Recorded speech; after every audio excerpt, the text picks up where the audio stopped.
Praise the lord. 60వ కీర్తన 12వ వచనం. దేవుని వలన మేము శూరకార్యములు జరిగించదము, మా శత్రువులను అడగదొరుకువాడు ఆయనే.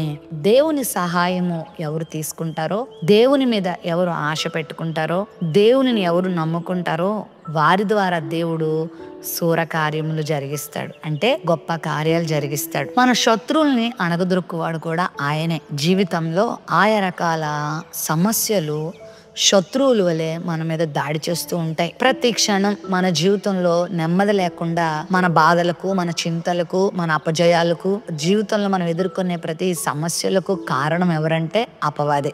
వాడే మనకు ప్రధాన శత్రువు. నాశనాలు కలిగించేవాడు, బాధలు సృష్టించేవాడు, గందరగోళాలు సృష్టించేవాడు, కలవరాలు సృష్టించేవాడు. మన జీవితంలో దేవుని మీద ఆశ లేకుండా దేవుని నుండి దూరం చేసి దేవుని కృపను కూడా కాలదనుకునేలా చేసేవాడు వాడే.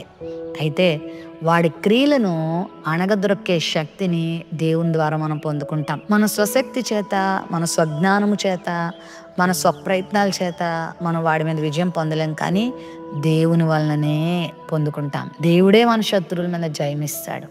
ఈ వాక్య వాగ్దానం వీక్షిస్తాను. నీ జీవితంలో శత్రు క్రియలు బలంగా జరుగుతున్నాయా? వాడు నిన్ను అణగదొరక్కాలని ప్రయత్నం చేస్తున్నాడా? ఇప్పటికే నిన్ను చాలా విషయాల్లో చితక త్రొక్కి పెట్టాడా? నిన్ను అణగదొరుక్కున్నాడా? నిన్ను పైకి లేవకుండా చేస్తున్నాడా? కుటుంబ పరిస్థితులను బట్టి, ఆర్థిక పరిస్థితులను బట్టి, అనారోగ్యాలను బట్టి, ఆయా రకాల పాప వ్యసనాల చేత నిన్ను నింపి నీ జీవితాన్ని నాశనం చేయటానికి వాడు చాలా ప్రయత్నాలు చేస్తూ ఉన్నాడు కదా. అయితే వాడి మీద నీకు దేవుడు విజయాన్ని ఇవ్వబోతున్నాడు. వాడిని అణగదొరక్కబోతున్నాడు.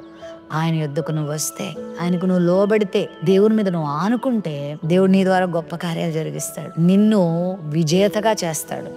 వాడిని ఓడగొడతాడు. కానీ నువ్వు దేవునికి అప్పగించుకోకపోతే వాడు విజేత అవుతాడు, నువ్వు ఓడిపోతావు. నువ్వు ఓడిపోవడానికి వీల్లేదు. నువ్వు గెలవాలి. వాడు అణగదొరక్కబడాలి. నువ్వు హెచ్చించబడాలి, దీవించబడాలి, ఆశీర్వదించబడాలి, అనేకులకు ఆశీర్వాదకరంగా నువ్వు ఉండాలి. నీ ద్వారా శూరకార్యాలు జరగాలి. నీ ద్వారా గొప్ప కార్యాలు జరగాలి. నీ ద్వారా దేవుని గొప్పతనం ప్రపంచానికి తెలియాలి. మరి ఆ విధంగా నువ్వు ఉండాలి అని అంటే ఇప్పుడే ప్రభు దగ్గరకు రా.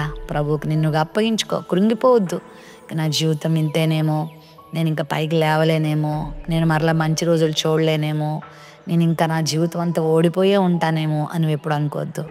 ఎంత అగాధంలోకి నువ్వు వెళ్ళిపోయినా నిన్ను పైకి లేపే దేవుడు ఉన్నాడని మర్చిపోవద్దు. ఘన విజయం ఇచ్చే దేవుడు ఉన్నాడు. ఆయనను వెంబడించు. ప్రేమ నమ్మకం కలిగిన మా తండ్రి, మా దేవుని ద్వారా మేము శూరకార్యాలు జరిగిస్తామని భక్తుడు అన్నాడు. అయ్యా అవును, మీ ద్వారా మేము గొప్ప కార్యాలు చేసే అవకాశాన్ని మాకు ఇచ్చాం. ఇదిగో తండ్రి, నీ వాక్యమైన నీ బిడ్డలందరి జీవితంలో బలమైన కార్యాలు జరిగించి నీ యొక్క సాక్షులుగా నిలబెట్టుకోమని యేసు నామములో ప్రార్థిస్తున్నాం తండ్రి. ఆమెన్.